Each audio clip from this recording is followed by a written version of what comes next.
19वां अध्याय। पुनः भगवती श्रुति कहती हैं, हरिः ॐ ॐ स्वाद्वीं त्वा स्वादुना तीव्रां तीव्रेणामृतामृतेन मधुमतीं मधुमतास्प्रजामे सकं सोमेन सोमोऽस्य विश्व्यां पच्यस्व सरस्वत्यै पच्यस्वेन्द्राय सूत्राम्णे पच्यस्व।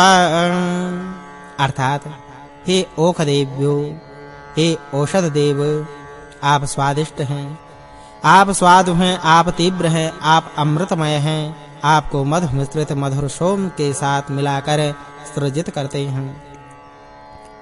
आप दोनों अश्विनी कुमारों के लिए पकने की कृपा करें, आप सरस्वती देवी के लिए पकने की कृपा करें, आप संरक्षक इंद्रदेव के लिए पकने की कृपा करें। हे यजमानों, आप सोम को चारों ओर से उत्तम हवि से सींचिए। आप यजमानों के लिए नीति धारण कीजिए। सोम जल के बीच में है, पत्रों से सोम को कूटकर सींचा जाता है।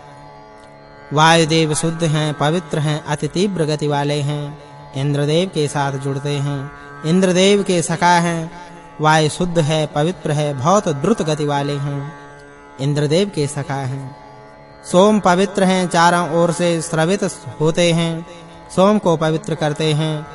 सूर्य की दुहिता पवित्र करती हैं, श्रद्धा हमें पवित्रता प्रदान करती है। हे सोम, आप पवित्र तेज झारिए, आप ब्राह्मणों को पवित्र कीजिए, आप क्षत्रियों को पवित्र कीजिए।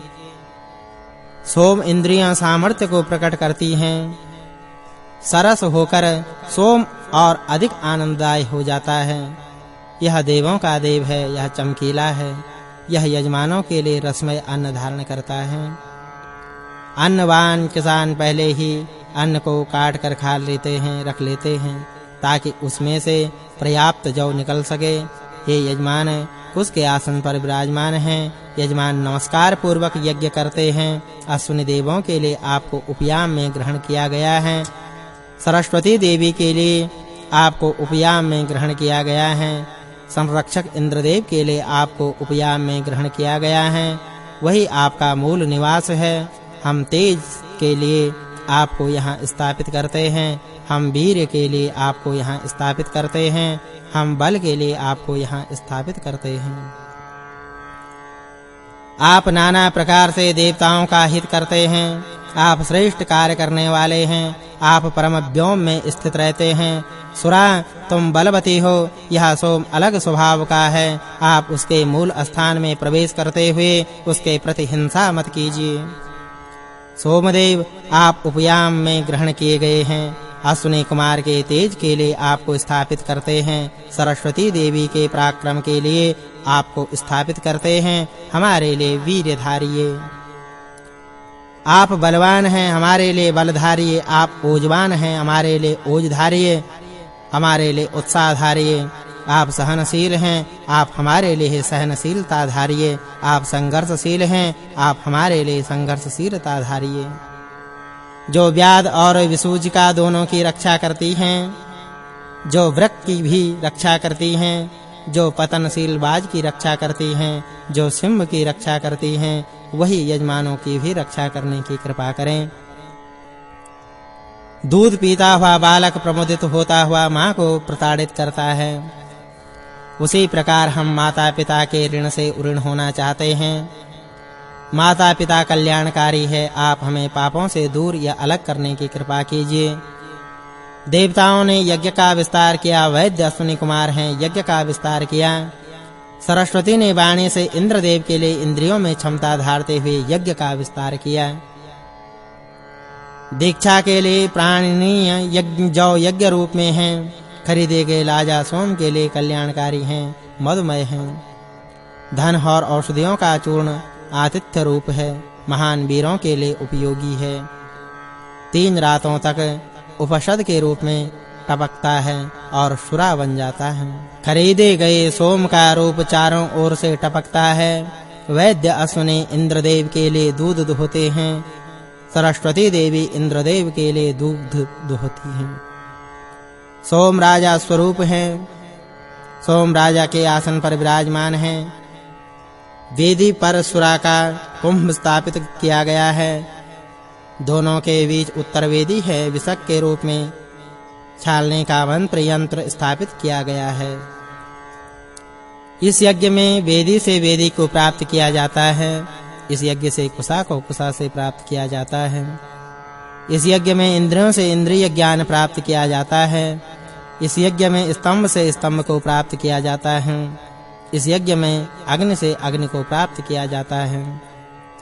अश्विनी कुमार से हवि का धान प्राप्त होता है। सरस्वती देवी से अग्निध्र प्राप्त किया जाता है। यज्ञ सदन में, पत्नीशाला में तथा गार्हपत्य आदि इंद्र के ऐश्वर्य के अनुकूल हवि देवताओं के लिए प्रस्तुत की जाती है।